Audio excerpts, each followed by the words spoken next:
کتنے لوگ تھے جو ہمارے ساتھ چلتے ہوتے تھے؟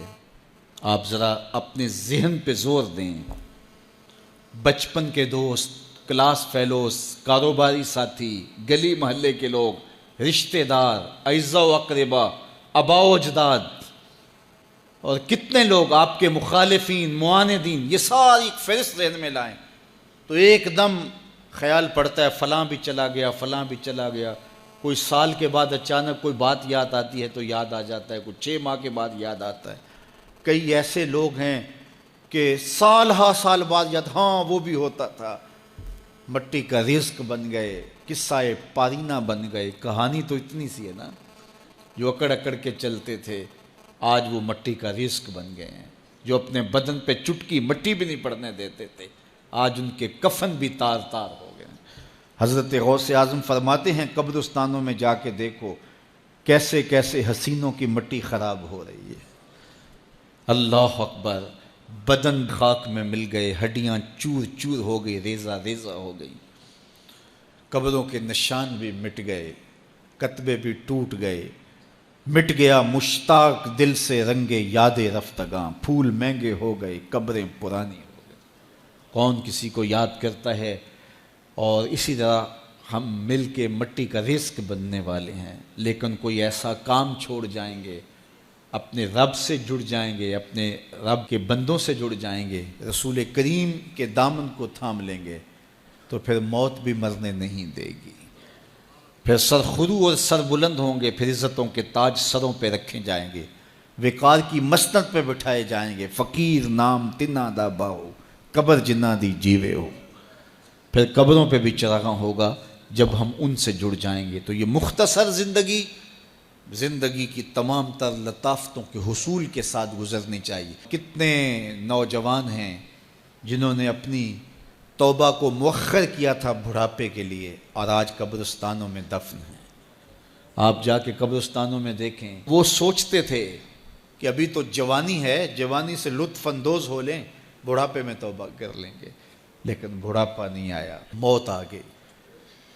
موت تو برحق ہے، یہ تو آ کے رہنی ہے، لیکن بڑھاپا لازمی نہیں ہے کہ ضروری آئے. حضرت امام غزالی نے ایک بڑی خوبصورت بات لکھی. فرماتے ہیں معاشرے میں نظر دوڑا کے دیکھو، زیادہ بچے ہیں، زیادہ جوان ہیں یا زیادہ بوڑھے ہیں؟ تو کہا آپ کو بچے زیادہ ملیں گے. ہر گھر میں دیکھ لیجئے، بچے زیادہ ہوں گے، جوان ان سے کم ہوں گے، بوڑھے ان سے کم ہوں گے. تو اگر بوڑھے تھوڑے ہیں، جوان زیادہ ہیں، تو غزالی فرماتے ہیں پھر بات سیدھی سیدھی ہے، بڑھاپے تک کوئی کوئی پہنچتا ہے، زیادہ جوانی میں چلے جاتے ہیں.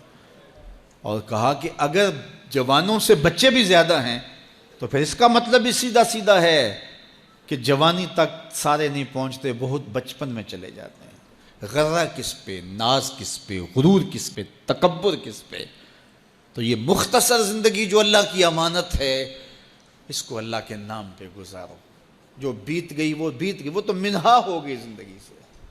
وہ مجھے رات سے کچھ لوگ میسج بھیج رہے ہیں کہ آج 16 مارچ ہے اور آپ کا پیدائش کا دن ہے، مبارک ہو.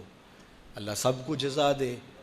لیکن میں آج اپنی چھوٹی بیٹی کو بھی کہہ رہا تھا، وہ مجھے بولی کہ ابو آپ کو مبارک ہو. تو میں نے کہا کہ آپ ہاتھ اٹھا کے اللہ کی بارگاہ میں دعا کرو کہ اللہ آپ کے باپ کے 46 سال کے گناہ معاف کر دے. یہ تو زندگی گزر گئی ہے، 46 سال میرے ہاتھ سے نکل گئے ہیں. میں الٹا بھی لٹک جاؤں تو یہ میرے ہاتھ نہیں آ سکتے. اگر میں نے اچھے گزارے ہیں تو مجھے مبارک ہو اگر قبول ہو گئے ہیں، اور اگر اچھے نہیں گزرے تو مجھے توبہ کرنی چاہیے. زندگی کی کوتاہیوں سے توبہ کرنی چاہیے. ہم سمجھتے ہیں ہم بڑے ہو رہے ہیں، حقیقت میں ہم چھوٹے ہو رہے ہیں. ہم اپنی زندگی کے اہداف طے کریں، زندگی کے مقاصد طے کریں. ساری زندگی اس کے گرد سفر کرنی چاہیے. کئی لوگ ساری زندگی گزار دیتے ہیں، ان کو ساری زندگی راستہ نہیں ملتا کہ جانا کدھر ہے. وہ کیوں؟ وَأَضَلُّ السَّبِيلَ. اللہ فرماتا وہ بھٹکے ہوئے مسافر ہوتے ہیں. اللہ سے راستہ مانگو، آہستہ چلو لیکن منزل کا تعین کر کے بڑھو. بڑھتے رہو، منزل تمہارا استقبال کرے گی. آج مشکل ہے تو کل آسانیاں ہوں گی. تو یہ زندگی تیزی کے ساتھ کٹ رہی ہے، لمحہ لمحہ میں اور آپ موت کے قریب ہو رہے ہیں.